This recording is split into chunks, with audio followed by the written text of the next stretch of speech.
السلام علیکم۔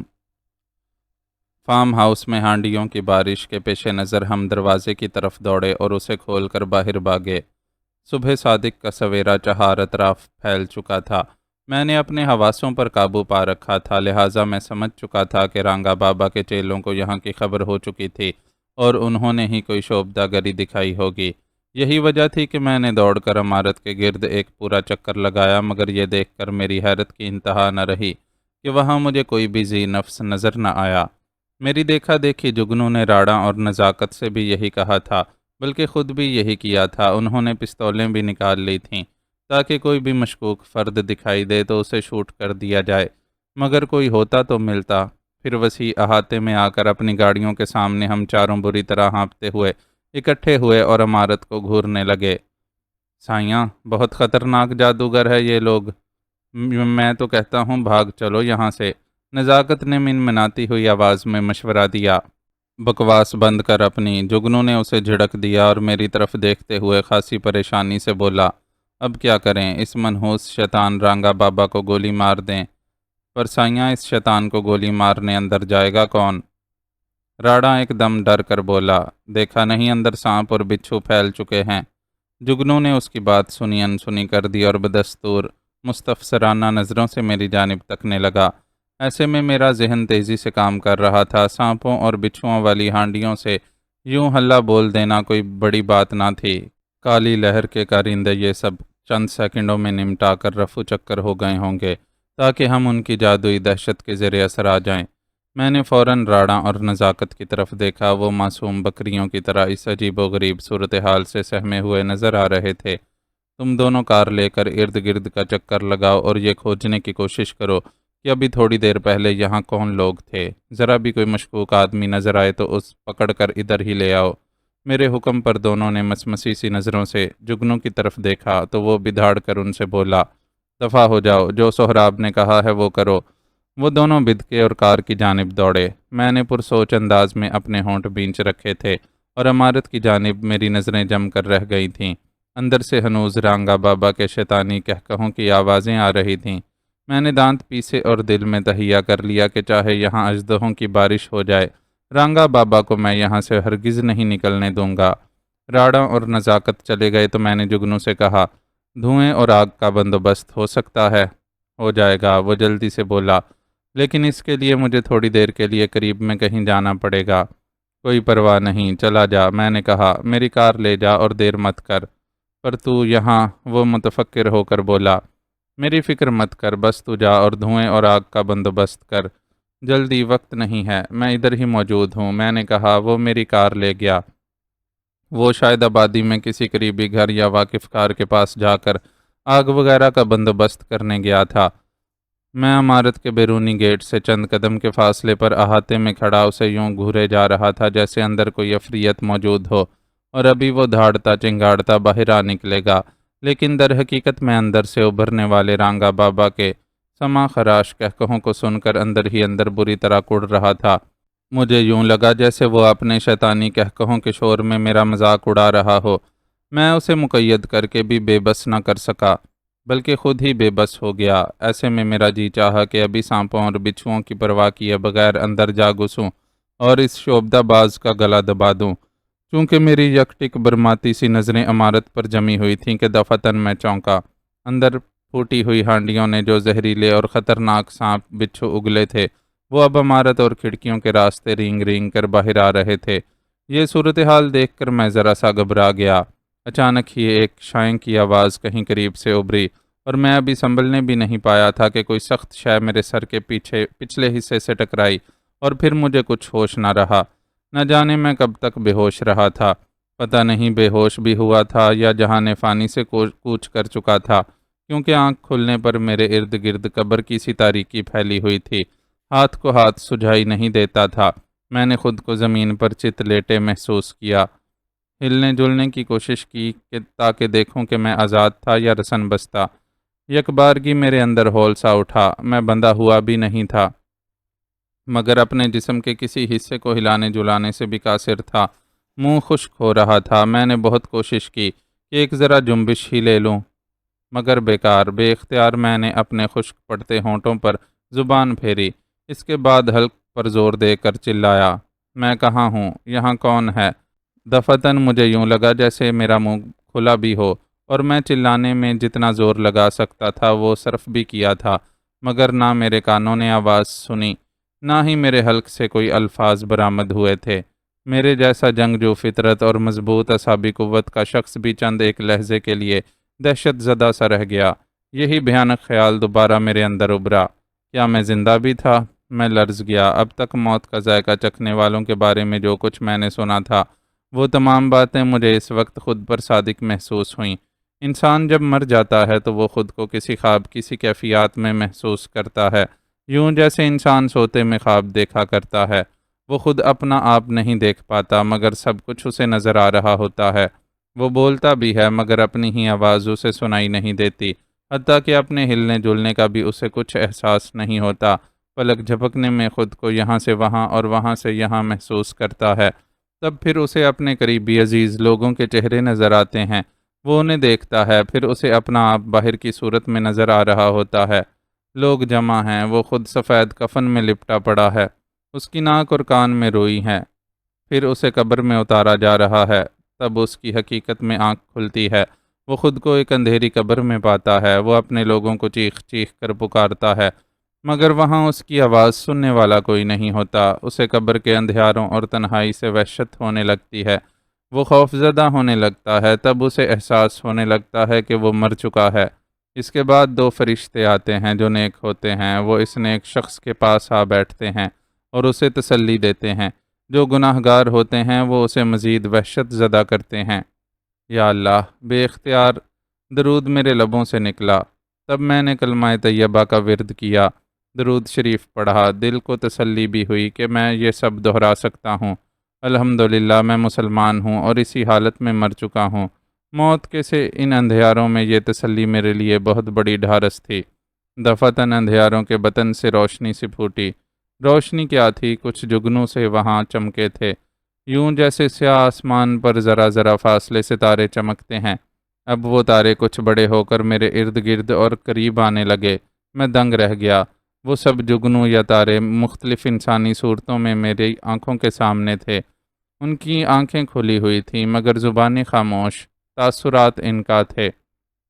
میں چونک گیا۔ وہ سب جانی پہچانی صورتیں تھیں۔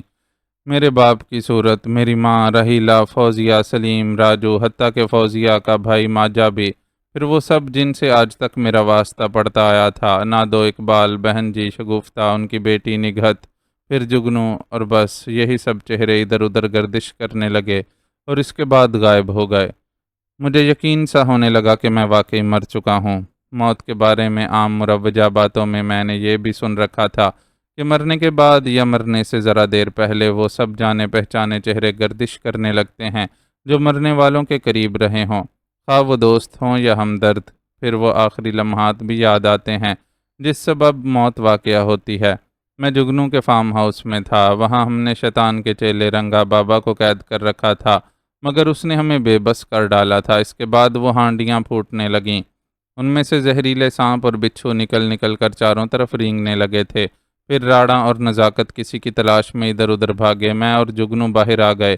اس کے بعد جگنو میرے کہنے پر آگ اور دھوئیں کا بندوبست کرنے گیا تو میرے سر سے کوئی سنسناتی ہوئی شے ٹکرائی، جس کے بعد مجھے کچھ ہوش نہ رہا تھا۔ یقیناً وہ بھی کوئی ہانڈی ہوگی جس کی ٹکر سے میں یقیناً پہلے بے ہوش ہوا ہوں گا، اور اس کے بعد اس کے اندر سے برآمد ہونے والے سانپوں اور بچھوؤں نے مجھے ڈس لیا ہوگا۔ یوں میری بے ہوشی کے عالم میں ہی موت واقع ہو گئی ہوگی۔ تبھی میں نے ڈر اور خوف کو اپنے دل و دماغ سے جھٹک دیا، میرے اندر سے وحشت اور موت کا ڈر جاتا رہا۔ میں نے افسوس کی ایک لہر سی ضرور اپنے اندر کہیں اٹھتی ہوئی محسوس کی تھی کہ میں اب دنیا سے رخصت ہو چکا تھا، اپنوں اور اپنے پیاروں سے ہمیشہ کے لیے بچھڑ چکا تھا۔ تسلی اس امر کی تھی کہ میرے لبوں پر اللہ اور اللہ کے حبیب صلی اللہ علیہ وآلہ وسلم کا ذکر تھا، نیز یہ بھی کہ میں ایک مسلمان کی حیثیت سے ہی مرا تھا۔ اچانک ہی پردہ تاریکی سے دو بانس جیسے لمبے تڑنگے اشخاص لمبا سا سیاہ جبہ پہنے نمودار ہوئے۔ تاریکی کی وجہ سے مجھے ان کی آمد ایسے ہی لگی جیسے وہ خلا میں چلتے ہوئے آ رہے ہوں۔ وہ میرے قریب آئے تو میں ان کے چہرے دیکھ کر بری طرح دہل گیا۔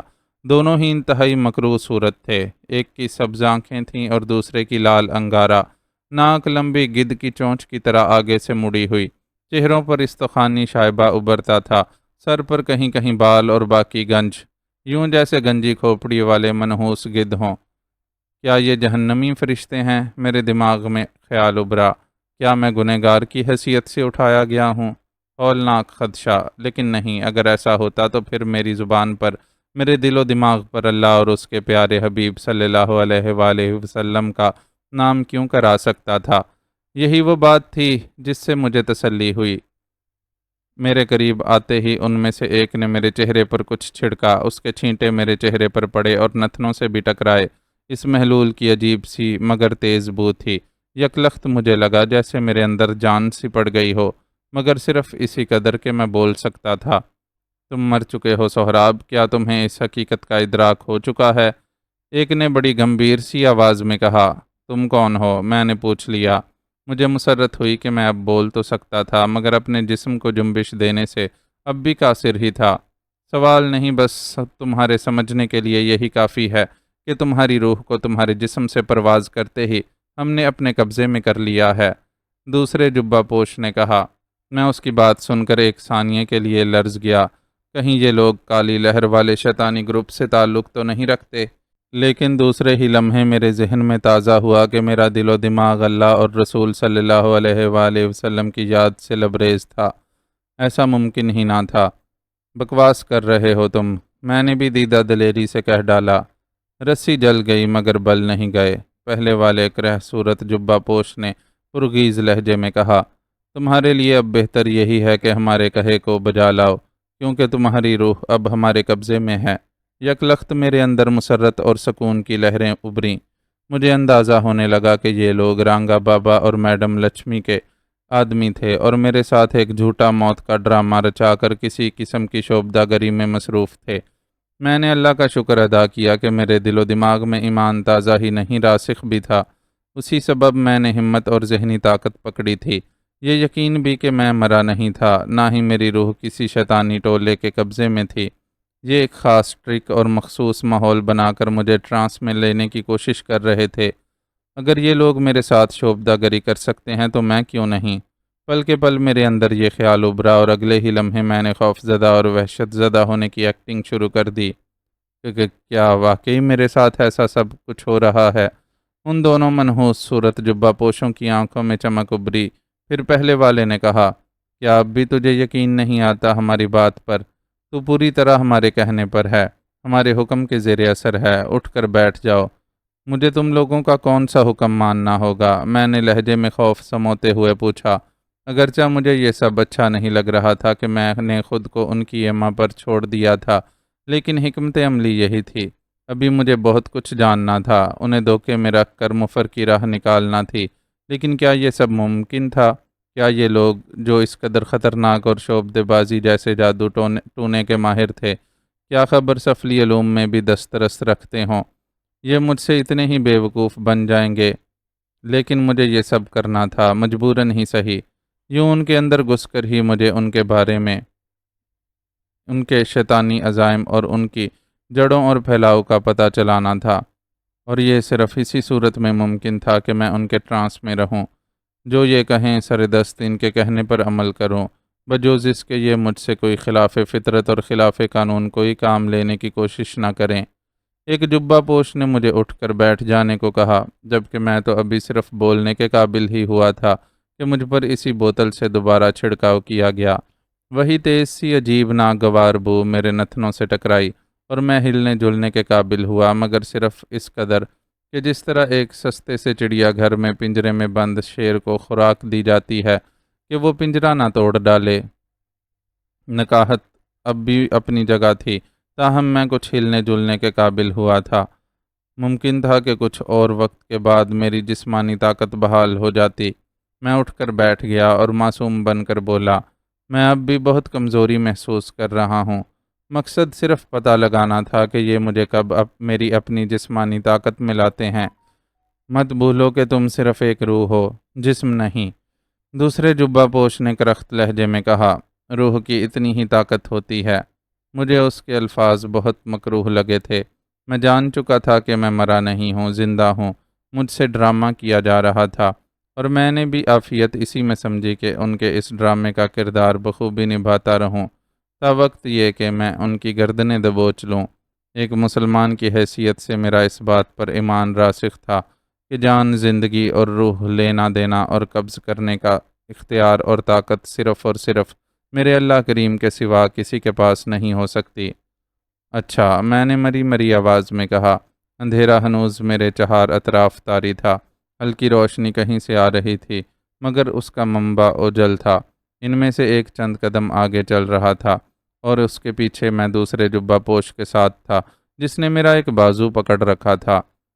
بھلا روح کو بازو سے پکڑنے کی کیا ضرورت؟ مگر میں ان کے جھانسے میں آ رہا تھا۔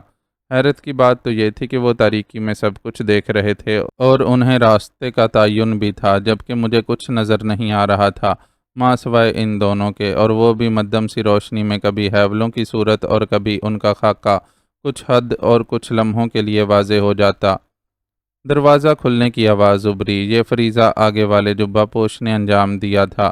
اس کے بعد روشنی بڑی، خد و خال واضح ہونے لگے، میرے بھی اور ان دونوں کے بھی۔ میں بغور اکناف کا جائزہ لیتا رہا۔ کچھ بھی نہ تھا سوائے دھند کے۔ روشنی تو کسی حد تک تھی، مگر گندی ہوئی سی، غبار آلود۔ ہم چلتے رہے۔ کچھ ثانیے بعد در و دیوار واضح ہوئے، پرانی سی وضع کی مگر درست حالت میں دیواریں تھیں۔ دائیں بائیں مختصر راہداریوں میں چند چھوٹے بڑے کمروں کے دروازے بھی نظر آنے لگے۔ منظر اب بالکل واضح ہو چکا تھا۔ مجھے بھی تسلی ہوئی۔ ہمت سوا ہونے لگی تو یہ خواہش مزید تازہ ہونے لگی۔ اب میں ان کے کچے چٹھے کا اچھی طرح پتہ لگا سکوں گا۔ ہم ایک حال میں آ گئے۔ یہاں فرنیچر کے نام پر صرف چند کرسیاں، ایک کاؤچ، ایک بڑے سائز کا صوفہ بچھا ہوا تھا۔ فرش چمک رہا تھا، قالین کیا دری بھی نہیں بچھی ہوئی تھی۔ وسط میں آئے تو سامنے مجھے ایک چبوترا سا دکھائی دیا۔ اس کے پس منظر میں تاریکی تھی۔ مجھے لگتا تھا کہ اس کے بطن میں کچھ تھا جو تھوڑی دیر بعد نمودار ہونے والا ہو۔ ایسے اسرار بھرے ماحول اور فضا میں میری کامن سینس اور سیلف آبزرویشن بہت تیزی سے کام کرنے لگی تھی۔ شاید اس لیے بھی کہ میں ان کالی لہر والوں سے اب تک تھوڑی بہت صحیح آگاہی حاصل کر چکا تھا۔ مجھے چبوترے کے سامنے ایک عجیب سی بغیر پشتگاہ والی شے پر بٹھا دیا گیا۔ دفتن ہی وہ نشست فضا میں اٹھی۔ میں لرز سا گیا۔ مجھے ایسا لگا جیسے میں واقعی روح ہوں اور فضا میں متحرک ہو گیا ہوں۔ میں چند فٹ اونچائی پر رک گیا۔ میں نے گردن گھما کر ادھر ادھر اور نیچے دیکھا۔ عجیب بات یہ تھی کہ وہ چبوترا ابھی میری نہ نظر آنے والی عجیب سی مختصر نشست کے ساتھ ساتھ اٹھتا چلا گیا تھا۔ ہم دونوں فضا میں بھی متوازی تھے، یعنی آمنے سامنے۔ وہ دونوں جبہ پوش غائب ہو چکے تھے۔ اب میں اس نیم اندھیرے حال کی اسرار بھری فضا میں چند فٹ بلندی پر سکونت پذیر تھا۔ اچانک سامنے چبوترے کی جانب ہلکی سرسراہٹ کی آواز ابھری۔ جیسا کہ میں بتا چکا ہوں، وہاں سے کچھ نمودار ہو سکتا تھا، اور اب وہی ہو رہا تھا۔ میں پہلے غور سے اور اب آنکھیں سکیڑے یکٹک سامنے تکتا چلا گیا۔ تب ہی اکتا کھلا کہ وہ ایک اونچی پشتگاہ والی اور شاہانہ سی کرسی تھی۔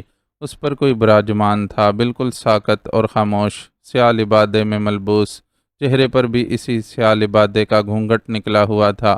بس اسی قدر ہی چہرے پر تاریک سایہ رہے۔ روشنی پھر مدھم ہو چلی تھی۔ میں گھونگھٹ کے اندر چہرے کے نقوش دیکھنے کی سعی کرتا رہا، مگر بے سود۔ نشست گول چبوترے کے وسط میں گویا ٹک کر ٹھہر گئی۔ اب بھی وہ خاموشی اور دوری تھی۔ ہمارے درمیان کئی فٹ کا فاصلہ اب بھی تھا۔ ذرا ہی دیر بعد مجھے ہلکا سا جھٹکا لگا۔ میں چونکا۔ میری نشست اس کے قریب ہونے لگی تھی۔ میرا دل تیزی سے دھڑک رہا تھا۔ پھر محض وہ 3-4 فٹ کے فاصلے پر جا کر ٹھہر گئی۔ یکا یک گھونگھٹ کے اندر کا چہرہ کسی بلب کی طرح روشن ہو گیا، اور میرے جیسا مضبوط اعصاب کا مالک شخص بھی ایک لہجے کے لیے دہل گیا۔ اف، وہ بڑی ہی مکروہ اور کرہ المنظر شے تھی۔ اس قدر بھیانک اور بدوضع کہ اسے دیکھ کر لگا کہ کسی فرضی خوفناک کہانی کی کوئی چڑیل یا ڈائن ہے۔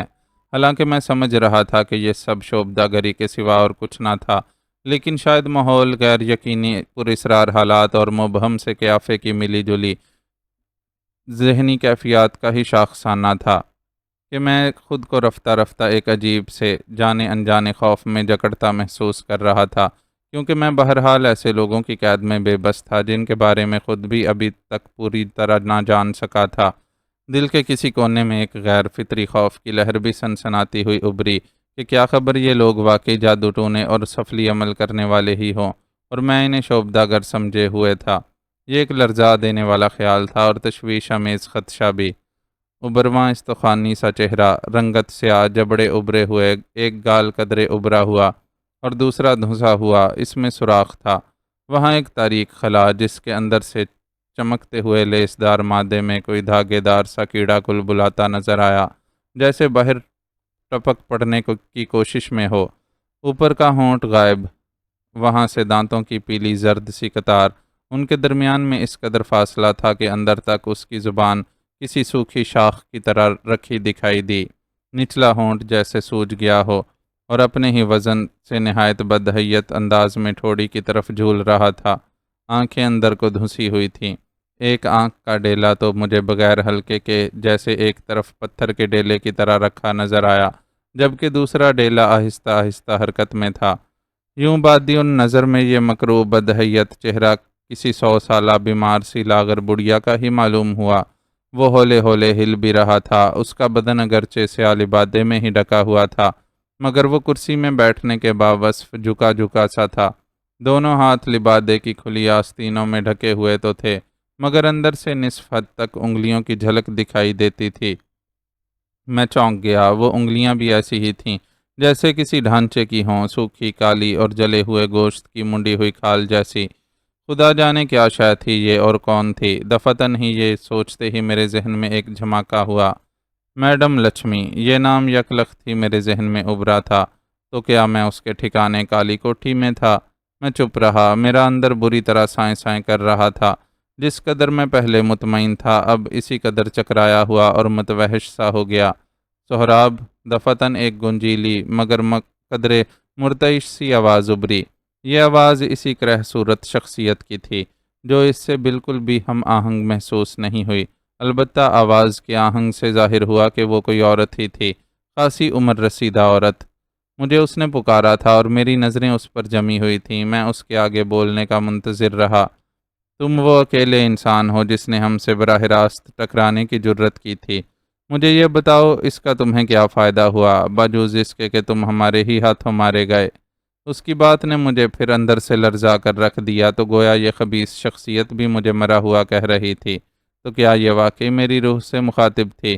میں سر تپا لرز گیا، لیکن دوسرے ہی لمحے میں نے وہی پالیسی اپنائے رکھتے ہوئے کہا، تو کیا میں واقعی مر چکا ہوں؟ ہا ہا ہا ہا! میڈم لچھمی نے شیطانی کہا بلند کیا۔ کیا تمہیں اب بھی یقین نہیں آتا اپنی موت کا اور اپنی اس غلام روح کا جو اب ہمارے قبضے میں ہے؟ نہیں، بالکل نہیں، میں نے خوفزدہ ہونے کی اداکاری کو جاری رکھتے ہوئے نفی میں سر ہلا کر کہا۔ تمہاری بھول ہے، تم مر چکے ہو۔ تمہاری روح اب ہمارے حکم کی تابع ہو چکی ہے، وہ اب ہماری غلام ہے۔ لیکن میں اپنے جسم میں واپس جانا چاہتا ہوں، میں دوبارہ سے زندہ ہونا چاہتا ہوں۔ بھول جاؤ اپنے اس جسم کو، دیکھو کتنے بڑے پھنے خواہ بنتے تھے تم، میڈم لچھمی پرغرور لہجے میں بولی۔ ہمارے ایک اہم آدمی رانگا بابا کو تم بڑی دیدہ دلیری سے اس کے ٹھکانے سے اپنے ہاں لے گئے، لیکن تم اور تمہارے ساتھی اس کا بال بھی بھیکا نہ کر سکے، بالآخر مارے گئے۔ میں اس کی معافی مانگتا ہوں، میں نے کہا۔ معافی تلافی کا وقت گزر چکا، اب صرف ہمارا حکم ہوگا۔ کیا حکم ہوگا؟ میں نے پوچھ لیا۔ ورنہ تو میرا بس چلتا تو میں اسی وقت اس مردود ڈائن کا گلا دبوچ لیتا، مگر میں تو کچھ زیادہ حرکت کرنے تک سے قاصر تھا۔ یوں لگتا تھا جیسے میرے جسم کی طاقت سلب کر لی گئی ہو۔ ایسی بے بسی اور بے چارگی کی قابل رحم کیفیت اور حالت سے میں زندگی میں پہلی بار گزر رہا تھا۔ وہ ہم بعد میں بتائیں گے، پہلے کچھ دن اسی حالت میں ہماری طاقت کے مزید نظارے دیکھو۔ میڈم لچھمی مکروہ لہجے میں بولی۔ ہم جانتے ہیں کہ تمہیں ابھی تک اپنے مرنے اور روح کی حالت میں آنے کا بالکل بھی یقین نہیں ہے، اسی لیے پہلے تمہیں اس کا یقین دلوائیں گے، اس کے بعد ہمارا اصل کام شروع ہوگا۔ کہتے ہوئے اس نے ایک تالی بجائی، آہستہ آہستہ اس کی نشست حرکت میں آئی اور پس منظر کے تاریک بطن میں غائب ہو گئی۔ اس کے ساتھ ہی میری اپنی نشست بھی نیچے آ گئی۔ میرے ارد گرد تاریکی بتدریج گہری ہونے لگی اسی وقت مجھ پر وہی چھڑکاؤ کیا گیا اور مجھے کچھ ہوش نہ رہا۔ دوبارہ ہوش آنے پر میں نے حسب سابق تاریکی میں چند چمکتے ہوئے چہرے دیکھے اور بری طرح ہل کر رہ گیا۔ یہ دو چہرے تھے میرے آشنائے دیرینہ کے چہرے، ایک فوزیہ اور دوسرا رحیلہ کا چہرہ تھا۔ وہ دونوں اداس، غمگین اور ہراساں ہرنیوں کی مانند نظر آ رہی تھیں۔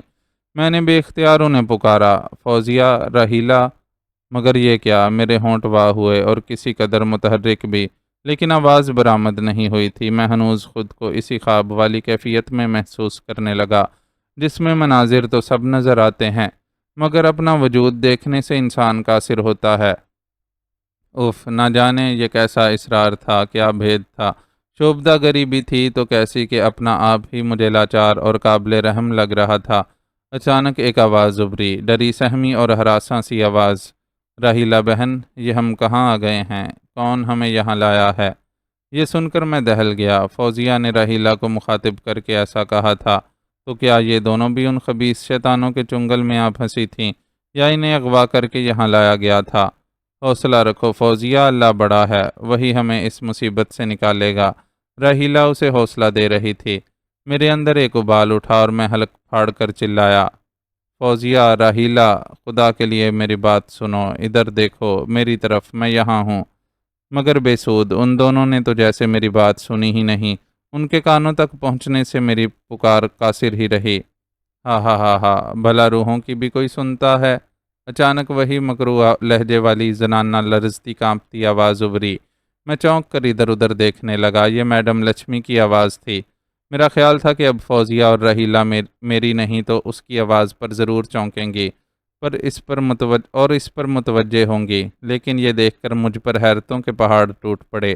فوزیہ اور راحیلہ تو یوں بے خبر تھی جیسے اپنے سوا کسی اور کی آواز ان کی سماعتوں میں پڑتی ہی نہ ہو۔ کیا میڈم لچھمی کی بات سچ تھی؟ میں واقعی ایک روح بن چکا تھا۔ تبھی اچانک میرے ذہن میں جھماکا سا ہوا، اگر میں روح تھا اور فوزیہ یا راحیلہ کے کانوں میں میری آواز نہیں پڑی تھی، لیکن میڈم لچھمی تو زندہ حالت میں تھی، اس کی آواز پر تو فوزیہ اور راحیلہ کو چونک جانا چاہیے تھا۔ یہ میری عقل سلیم تھی جو میری خود اعتمادی میں اضافے کا سبب بن رہی تھی۔ اب میرا اس بات پر یقین مزید پختہ ہو چکا تھا کہ یہ سب شعبدہ بازی اور بازیگری کے سوا کچھ بھی نہ تھا۔ تاہم فوزیہ اور راحیلہ کو بھی ان کی گرفت میں دیکھ کر میں تفکر امیز پریشانی کا شکار ضرور ہو چکا تھا۔ اب ماسوائے مناسب وقت کے انتظار اور خود کو تن بتقدیر کرنے کے میرے پاس اور کوئی چارہ نہ تھا۔ اے ہماری غلام روح، اب تو ان دونوں کا انجام دیکھو۔ مان ہی میڈم لچھمی کی آواز دوبارہ ابھری۔ میرا دل کن پٹیوں پر دھڑکنے لگا۔ میڈم لچھمی کی آواز خاموش ہوتے ہی میں نے فوزیہ اور راحیلہ کے سامنے چند ہی فٹ کے فاصلے پر ایک اور مردود شخصیت کو نمودار ہوتے دیکھا تو میری آنکھیں پھیل گئیں۔ وہ رانگا بابا تھا۔ اس مردود کو دیکھ کر میرا دل سینے میں زخمی پرندے کی طرح پھڑپھڑانے لگا۔ میں جیسے سانس روک کے یہ منظر دیکھنے لگا۔ رانگا بابا مجھ سے یا میری حیت قضائی سے بے خبر تو نہیں ہو سکتا تھا، تاہم اس وقت وہ صرف ان دونوں کی طرف متوجہ تھا اور خاصا آگ بگولا اور طیش میں نظر آ رہا تھا۔ تو تم لوگ کون ہو؟ ہمارے ساتھ تمہاری کیا دشمنی ہے؟ فوزیہ نے خوفزدہ ہو کر اس سے کہا۔ رانگا بابا کوئی جواب دیے بغیر بدستور ان کی جانب شعلہ بار نظروں سے گھورتا رہا۔ میرا کیا قصور ہے؟ میں تو تم لوگوں کا حکم بجا لا رہی تھی۔ راحیلہ نے ذرا حوصلے سے کام لیتے ہوئے اس سے کہا۔ راحیلہ کی بات سن کر میرا دماغ بھگ سے اڑ گیا۔ کیا وہ اب بھی ان کی غلامی میں تھی یا پھر میری طرح کوئی داؤ کھیلنے کی کوشش میں تھی؟ تمہاری ہی وجہ سے ہمارا سارا کھیل بگڑا تھا۔ بالآخر رانگا بابا نے اس کی جانب غضب آلود نظروں سے دیکھتے ہوئے کہا۔ تم سے جس رازداری کا سختی سے تقاضا کیا گیا تھا وہ تم نہیں کر سکیں۔ تم اپنی جذباتی کمزوری کے آگے مجبور ہو گئیں اور سہراب نے ہمارے ٹھکانے پر حلہ بول دیا۔ یہ غلط ہے، راحیلہ نے کہنا چاہا، مگر فوزیہ میرے تذکرے پر یکدم تڑپ کر رانگا بابا سے بولی۔ سہراب کہاں ہے؟ اسے بھول جاؤ لڑکی، رانگا صفاقی سے بولا۔ وہ اب اس دنیا میں نہیں رہا، اسے اس کے کیے کی سزا دی جا چکی ہے۔ کیا؟ فوزیہ نے میرے مرنے کی خبر سن کر اپنا سینہ تھام لیا اور گر پڑی۔ میں بے چین ہو گیا۔ فوزیہ، خود کو سنبھالو، یہ کمینہ خبیث جھوٹ بول رہا ہے۔ میں زور سے چلا کر بولا لیکن ان پر کوئی اثر نہ ہوا۔ جیسے ان تک میری آواز پہنچی ہی نہ ہو۔ فوزیہ تو صدمے سے بے ہوش ہو گئی۔ رحیلہ اور رانگا ہوش میں تھے۔ رانگا نے بھی میری آواز نہیں سنی تھی، نہ جانے یہ کیا ماجرا تھا۔ فوزیہ اس بدبخت رانگا کی زبانی میری موت کا سن کر صدمے تلے بے ہوش ہو چکی تھی، اور راہیلہ اسے سنبھالا دینے کی کوشش کرتے ہوئے بار بار شعلہ بار نگاہوں سے رانگا کی طرف گور رہی تھی۔ جیسا کہ مذکور ہو چکا، راہیلہ فوزیہ کے مقابلے میں مضبوط دل گردے کی مالک تھی۔ اگرچہ اس خبر پر وہ بھی چونکی تھی، مگر اسے رانگا کی بات پر یقین نہیں آیا تھا۔ اس کے چہرے کے کچھ ایسے ہی تاثرات تھے۔ رانگا شیطانی کہے لگا رہا تھا۔ راہیلہ اس سے فوزیہ کی حالت سنبھالنے کی التجا کر رہی تھی۔ مجھے آج معلوم ہوا کہ راہیلہ کے لاشعور میں کہیں اگر فوزیہ کے لیے رقابت کا جذبہ اپنی جگہ تھا، لیکن اس کا جذبہ اخلاص بھی کم نہ تھا۔ اسے فوزیہ کے لیے فکر مند اور متوحش دیکھ کر راہیلہ کی طرف سے میرے دل میں جو بھی غصہ اور ناراضگی تھی وہ دھل گئی۔ رانگا، یاد رکھو، اگر فوزیہ کو کچھ ہوا تو سہراب اس حویلی کی اینٹ سے اینٹ بجا دے گا، تم میں سے کسی کو بھی زندہ نہیں چھوڑے گا۔ راہیلہ نے اسے گھورتے ہوئے شعلہ بار لہجے میں کہا، تو وہ پھر بدمست کہا لگاتے ہوئے بولا، وہ پہلے میرا کیا بگاڑ پایا تھا، اب تو وہ خود ہمارے ہاتھوں اپنے بھیانک انجام کو پہنچ چکا ہے۔ بکواس کرتے ہو تم، مجھے تمہاری بات پر بالکل بھروسہ نہیں۔ راہیلہ کے یقین پر لمحے بھر کو میں خود بھی حیران رہ گیا۔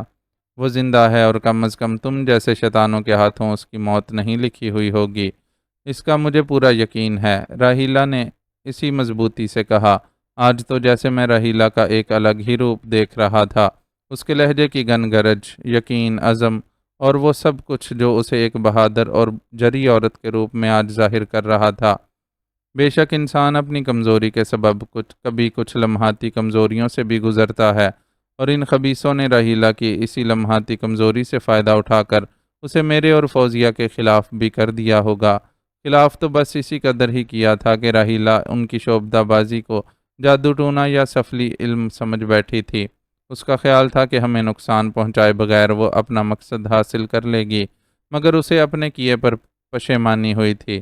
حیرت ہے، تم تو خود اس کی اور سہراب کی دشمن ہو چکی تھیں، اب تمہارا دل ان کے لیے دھڑک رہا ہے۔ رانگا نے زہریلے طنز سے کہا، وہ میری ایک بھیانک غلطی تھی، میری ایک کمزوری سے تم لوگوں نے فائدہ اٹھانے کی کوشش کی تھی۔ راہیلہ وضاحت کرنے لگی۔ اس دوران فوزیہ کو تھوڑا تھوڑا ہوش آنے لگا۔ راہیلہ اسے بھی مسلسل سنبھالا دے رہی تھی، لیکن پھر بھی میں نے فوزیہ اور سہراب کے خلاف ایسا کوئی قدم اٹھانے کا سوچا بھی نہ تھا جو انہیں جسمانی یا جانی نقصان پہنچانے کا سبب بنتا۔ راہیلہ کی توجیہ میرے قیافے کے عین مطابق تھی۔ رانگا بولا، اب سب کچھ بھول جاؤ، اور تم دونوں کے پاس ہماری غلامی کے سوا اور کوئی چارہ نہیں ہے۔ پھر اس سے پہلے کہ راہیلہ کچھ بولتی، اسی وقت وہ منظر غائب ہو گیا۔ میری تشویش آمیز بے چینیاں عروج پر پہنچ گئیں۔ میں ادھر ادھر دیکھنے لگا۔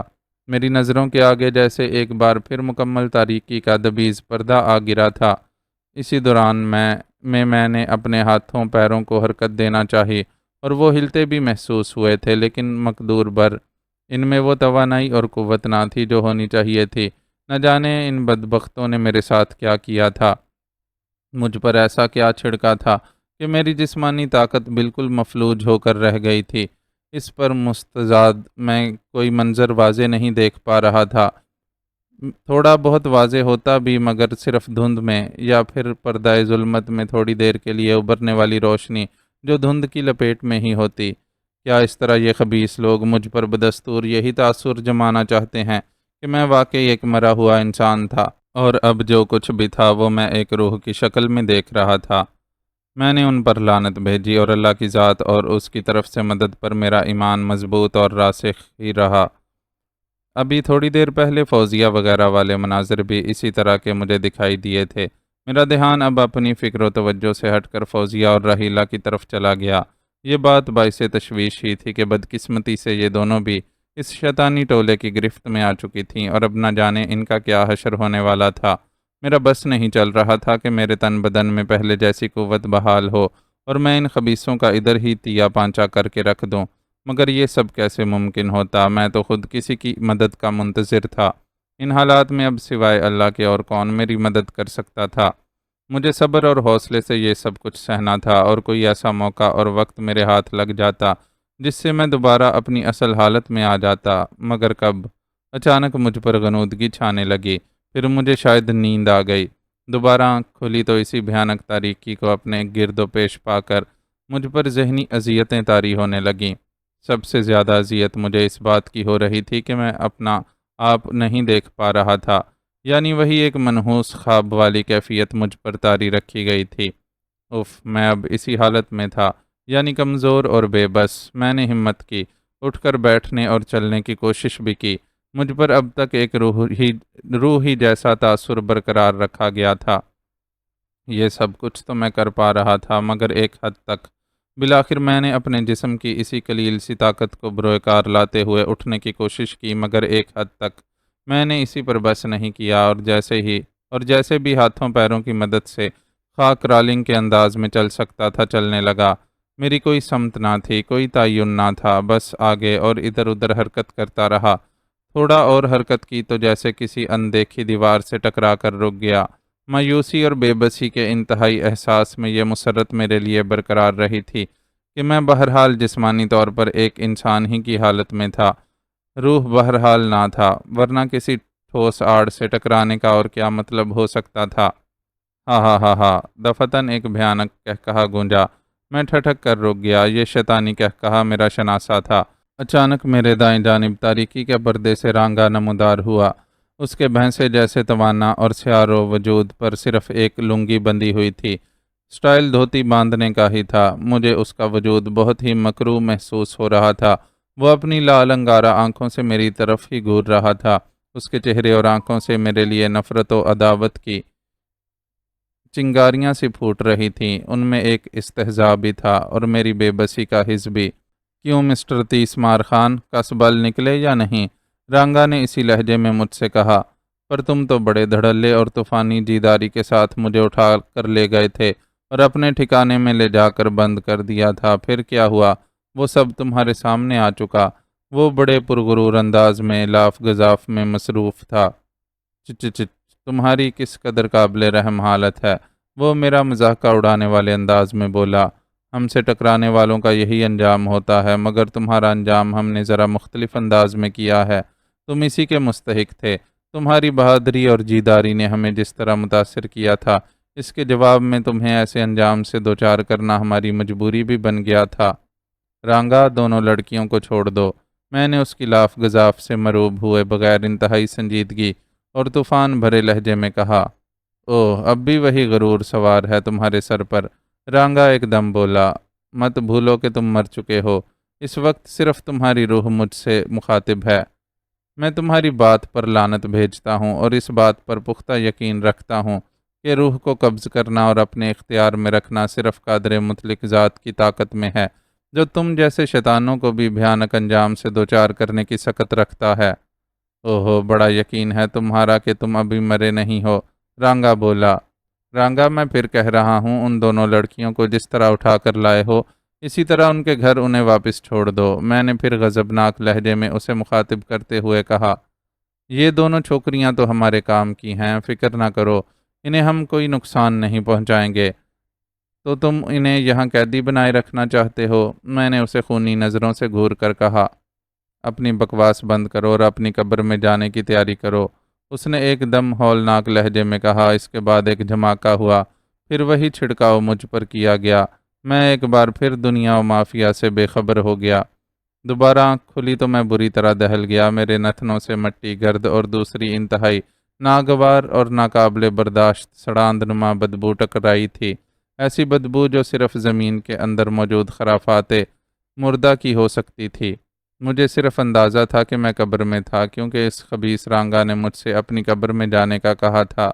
میں ہلنے جلنے لگا، ہاتھوں اور پیروں کو حرکت دی تو یہی عقدہ کھلا کہ میں قبر تلے تھا، کیونکہ میرے ہاتھ کچی دیواروں اور چھت سے لگے تھے۔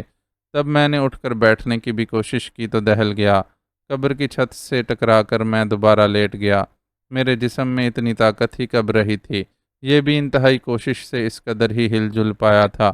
میں نے لیٹے لیٹے ہاتھ پاؤں چلائے تو مجھ پر پوری حقیقت عیاں ہو گئی کہ میں واقعی کسی پرانی قبر میں ہی تھا، کیونکہ اس کی کھردری اور کچی زمین پر اندھوں کی طرح ہاتھ مارنے سے کچھ ہڈیاں ٹکرائی تھیں۔ جو یقیناً کسی مردے کی ہو سکتی تھیں، ایسا مردہ جو اب گل سڑ کر اپنے استخوانی وجود کے بھی اختتامی دور سے گزر رہا تھا۔ میں پورے جی جان سے لرز اٹھا۔ قبر میں زندہ لیٹنے کا تصور کیسا ہو سکتا ہے؟ بلا شبہ یہ مردہ ہی جانتا ہوگا، لیکن میں تو زندہ تھا، اور ایک زندہ سانس لیتے ہوئے انسان کے لیے تو یہ اور بھی زیادہ روح فرسا منظر تھا۔ حیرت کی بات تو یہ تھی کہ میں اندر سانس لے رہا تھا، تھوڑی بہت گھٹن کا احساس اپنی جگہ، مگر میں زندہ تھا، چھو سکتا تھا۔ میں نے مٹی کھودنے کی بھی کوشش کی، مگر میرا جسم تو ناتواں تھا، ایک ذرا سی حرکت ہی کر پا رہا تھا۔ طاقت تو میرے جسم کی سلب کر دی گئی تھی، صرف ہلکا سا ادھر ادھر ہلنے جلنے کے سوا اور کوئی جنبش نہ تھی۔ مجھ پر اس قدر سختے کی سی کیفیات طاری ہوئیں کہ میں کئی لہجوں کے لیے، بلکہ شاید کئی منٹوں کے لیے ایسے ہی ایک مردے کی طرح لیٹا رہا، یوں جیسے اپنے نامہ اعمال کا منتظر ہوں۔ میں اس قدر یاسیت زدہ ہونے لگا تھا کہ مجھے نہیں معلوم کب تک اور کتنی دیر تک میں ایسے ہی پڑا رہا۔ شاید گھنٹوں بیت گئے تھے مجھے اس طرح پڑے پڑے۔ ناگوار اور انتہائی سڑی ہوئی بدبو سے میرا دماغ الگ پھٹا جا رہا تھا۔ میرے ارد گرد منحوس تاریکیاں تھیں۔ یہ جگہ قبر ہی کی طرح محدود اور تنگ تھی۔ کافی دیر ہو گئی، اچانک ایک ہلکی اور عجیب سی آواز میری سماعتوں سے ٹکرائی۔ ابتدا میں نے کوئی توجہ نہ دی، تھوڑے تھوڑے وقفے سے وہ آواز آ جاتی، لیکن پھر بتدریج مسلسل آنے لگی۔ اب مجھے چونکنا پڑا، مجھے لگا کوئی شے میرے پیروں پر چل رہی ہے۔ میں نے اسے ہلایا، وہ شے جیسے اچھل کر میرے پیٹ اور پھر سینے پر آ گئی، پھر گردن پر۔ میں لرز گیا، میں تڑپا اور وہ میرے چہرے پر آئی۔ میں نے دہشت زدہ ہو کر چیخ ماری، وہ اچھل کر کہیں غائب ہو گئی۔ وہ شاید کوئی چوہا وغیرہ تھا، میرے ہلنے جلنے اور تڑپنے سے وہ بھاگ گیا۔ میں زور زور سے سانسیں لینے لگا۔ کیا میں واقعی قبر میں تھا؟ ورنہ یہ چوہا کیوں آتا؟ مان ہی میرے ذہن میں یہ ہولناک اور دہلا دینے والا خیال ابھرا کہ کہیں کالی لہر والے واقعے مجھے اس قدر بے بسی کے عالم میں ہلاک کر ڈالنے کا ارادہ تو نہیں کر چکے تھے کہ میں قبر ہی میں رہتے ہوئے جان سے چلا جاؤں۔ ہاں، کچھ ایسا ہی نظر بھی آ رہا تھا۔ ان خبیثوں نے مجھے کسی طرح مفلوج سا کر کے واقعی کسی پرانی قبر میں پھینک دیا تھا، اور پھر چند لمحے مزید بیت چکنے کے بعد ہی مجھے گھٹن اور آکسیجن کی کمی کا بھی احساس ہونے لگا۔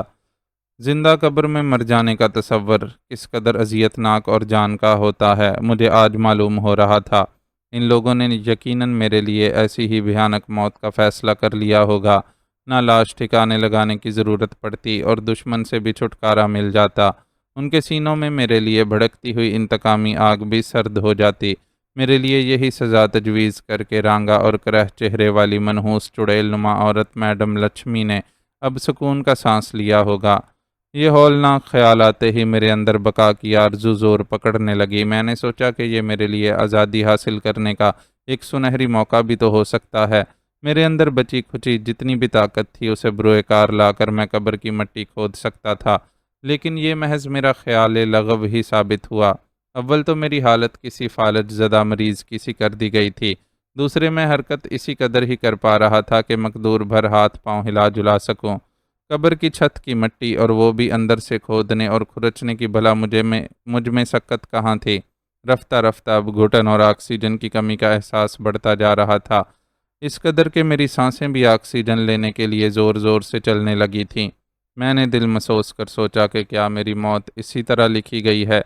میں جو ایک جنگجو فطرت کا انسان تھا، کیا ان بے ایمان اور جادو ٹونے والے سفلی شیطانوں کے ہاتھوں میرے جیسے انسان کا انجام ہونا تھا؟ یہ جو کالی لہر والے خود کو عرضی خدا سمجھے ہوئے تھے، کیا ان کے مقابلے میں بے بس ہو چکا تھا؟ تبھی میں نے اپنے اللہ کو پکارا۔ وہی پاک ذات اور قادر مطلق ہستی مجھے نجات دلا سکتی تھی۔ ابھی تھوڑی دیر اسی کیفیت میں رہا تھا کہ دوبارہ مجھے ایسی ہی آواز سنائی دی۔ اس بار یہ آواز میرے سرہانے والی جگہ کی طرف سے آ رہی تھی۔ کچر کچر کچر کچر، یہ آواز ایسی ہی تھی جیسے کوئی باہر سے میری قبر کی مٹی کھود یا سرکا رہا ہو۔ نظر تو مجھے کچھ نہیں آ رہا تھا، البتہ آواز کی سمت کا اندازہ ہوتے ہوئے میں آنکھیں پھاڑے اسی سمت دیکھنے لگا۔ تب ہی ذرا دیر بعد میرے چہرے پر بھی مٹی گرنے لگی۔ کچر کچر کی یہ منحوس آواز تیز ہونے لگی، یوں جیسے کوئی مشین چل رہی ہو۔ مٹی گرنے کے سبب میں نے لیٹے لیٹے ہی اپنا چہرہ ایک طرف کر لیا تاکہ مٹی آنکھوں، منہ اور ناک میں نہ گھس پائے۔ مٹی بدستور گرتی رہی۔ یہاں تک کہ مجھے قبر کے سرہانے اوپر کی جانب ایک سوراخ سا بنتا نظر آنے لگا۔ میں اپنی گردن ایک طرف کیے اسی طرف تکتا رہا۔ میرا دل سینے میں جیسے رک رک کر دھڑکنے لگا، خوشی اور مسرت کا احساس جاگا۔ سوراخ کی سمت سے تازہ ہوا اندر آنے لگی تھی، تاہم ڈر بھی تھا کہ آخر یہ نیا ماجرا کیا ہے؟ کیا میری نجات کا ذریعہ تھا یا پھر کوئی نئی مصیبت؟ اوپر سرہانے کی جانب سے قبر کی چھت کا سوراخ کچھ واضح ہوا تو مجھے تاریک آسمان کی مقدور بھر سہی جھلک نظر آئی۔ وہاں تارے ٹمٹما رہے تھے۔ یکایک مسرت اور امید کا جھونکا جیسے ایک دم یاسیت کے صحرا میں امڈ آیا۔ شاید کوئی قبر کھود کر مجھے اس عذاب سے باہر نکالنے کی تگ و دو میں تھا، کوئی نجات دہندہ، کوئی غیبی مدد۔ قبر کے سوراخ سے ٹھنڈی سی ہوا بھی اندر آنے لگی تھی۔ یہ اتنی دیر کیوں کر رہا ہے؟ مجھے جلدی سے اس منحوس قبر کے اندر سے نکالتا کیوں نہیں؟ میں خود کلامیاں بڑبڑایا۔ اور اس نے یہ اتنا چھوٹا سوراخ کیوں کیا ہے؟ میں تو اس سے باہر نہیں نکل سکتا، شاید ابھی کھود رہا ہو۔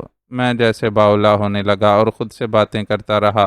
اچانک اسی چھوٹے سے کھلے سوراخ سے ایک قدرے لمبوترے اور مٹیالے رنگت کے چہرے نے اندر جھانکا۔ اس کی آنکھیں نہایت بدوضع اور چنی چنی سی تھیں۔ اس نے اپنے لمبوترے تھوتنے سے لمبی زبان بھی باہر کو لپکائی تھی۔ اس بدحیت اور کرہ حیوان کو دیکھ کر میری آنکھیں دہشت سے پھیل گئیں۔ وہ قبر کھود کر مردے کھانے والا بجو تھا۔ میں حلق کے بل زور سے چیخا، یکدم وہ ڈر کر پیچھے ہو گیا۔ اب سوراخ کے خلا سے مجھے باہر کا مقدور بھر تاریک آسمان نظر آنے لگا۔ میرا دل سینے کے پنجر میں اس قدر زور زور سے دھڑدھڑانے لگا جیسے ابھی توڑ کر باہر نکل آئے گا۔ ابھی تھوڑی دیر ہی گزری تھی کہ دوبارہ اسی سوراخ سے بجو کا بدحیت تھوتنا نظر آیا۔ اس بار اس نے اتنی ہمت دکھائی تھی کہ اپنا پورا منحوس تھوتنا ہی اندر تک نیچے میرے چہرے کے بالکل قریب اتار لیا تھا، اور یہی نہیں، اس نے اپنی لپ لپاتی اور لجلجی سی زبان بھی میرے چہرے پر گھما دی۔ اتنی کرہ اور ناقابل برداشت حیوانی بو میرے نتنوں سے ٹکرائی اور میرا جی الٹنے لگا۔ وہ ایک بڑے سائز کا بجو ہی تھا۔ ذرا تصور کریں، اس کا بدحیت تھوتنا میرے چہرے کے بالکل قریب تھا، اس قدر کہ مجھے اس کے کرہ تھوتنے سے حیوانی بھبکارے صاف چہرے پر محسوس ہو رہے تھے۔ تب ہی اس نے تھوتنا کھول کر عجیب آواز نکالی، ساتھ ہی میرے حلق سے بھی ڈراؤنی چیخ نکل گئی۔ وہ اس بار بھاگا تو نہیں مگر تھوڑا پیچھے ضرور ہو گیا۔ وہ یقیناً حیرت زدہ ہوگا کہ آج تک تو کسی مردے نے کوئی مزاحمت نہیں کی۔ یہ ایک ایسا مردہ تھا جو مجھے اپنے گوشت نوچنے سے روکے ہوئے تھا۔ مجھے سخت بے بسی کا احساس ہوا۔ میں اسے مار بھگانے سے بھی قاصر تھا، مگر بقا کا جذبہ مجھے بدستور مہمیز کیے ہوئے تھا۔ اس موذی سے مقابلہ کرنا ضروری تھا، ورنہ یہ مجھے کھا سکتا تھا۔ بڑی کوشش اور رہی سہی مقدور بھر جسمانی قوت کو مجتمع کرتے ہوئے میں نے اپنے دونوں ہاتھ اوپر اٹھائے اور انہیں قریب سینے پر رکھ دیا۔ ٹھنڈ کا احساس بھی لمحہ بلمحہ بڑھ رہا تھا۔ بجو کا تھوتنا تھوڑا صبر کرنے کے بعد پھر اندر کو لپکا تو میں نے اس کی گردن دبوچنے کے لیے اپنے دونوں ہاتھ اٹھائے، مگر میری حرکت اتنی سست الاثر تھی کہ وہ دوبارہ پیچھے ہٹ گیا اور میرے ہاتھوں کی گرفت میں نہ آ سکا، مگر سوراخ سے غائب نہیں ہوا۔ میرے اندر کا جنگ باز شاید دم توڑ چکا تھا، ورنہ تو کہاں میں دشمن کو موقع دیے بغیر اس قدر طاقت اور بجلی کسی تیز پھرتی سے دبوچ لیا کرتا تھا کہ وہ سوچتا ہی رہ جاتا تھا۔ مگر اب جیسے میں واقعی ایک لاش ہی تھا۔ میں نے کالی لہر کے اس شیطانی ٹولے کو شاید ہلکا لے لیا تھا، انہیں ترنے والا سمجھ کر اسی طرح ہی ان پر اچانک ہلہ بولا تھا جس طرح میرا خاصا ہوا کرتا تھا، مگر یہ ترنے والا ثابت نہیں ہوئے تھے۔ برعکس اس کے انہوں نے مجھے بڑے آرام سے نہ صرف قابو میں کر لیا تھا اور میری یہ قابل رحم حالت بنا ڈالی تھی، فوزیہ اور رحیلہ بھی ان کی گرفت میں آ چکی تھیں۔ یہ میری شکستگی کا ایک ایسا نمونہ تھا جس سے میں آج تک نہیں گزرا تھا۔ کتنے ہی خطرناک اور طاقتور دشمنوں کو میں اب تک چنے چبوا چکا تھا، اور آج اس شیطانی ٹولے کے چنگل میں پھنس کر اس قدر بے بس اور کمزور ہو چکا تھا کہ ایک مردار خور بجو کا مقابلہ کرنے سے بھی قاصر تھا۔ اس موذی کے بڑے سے تھوتنے کے بار بار سوراخ سے اندر باہر ہونے کے سبب اب قبر کی سرہانے والی چھت کا بھی سوراخ قدرے کشادہ ہونے لگا تھا۔ تب ہی اس بدبخت نے شاید بھوک سے مغلوب ہو کر یا میری سست روی اور ناطاقتی کا اندازہ کرتے ہوئے دوبارہ اپنا تھوتنا اندر گھسیڑا، اور نہ صرف یہ بلکہ اس نے اسے کھولا بھی۔ اس کے مکروہ دہانے سے دانتوں کی جھلک مجھے صاف نظر آئی تھی۔ اس نے میرے کندھے پر کاٹ لیا اور شاید کچھ گوشت بھی ادھیڑ ڈالا۔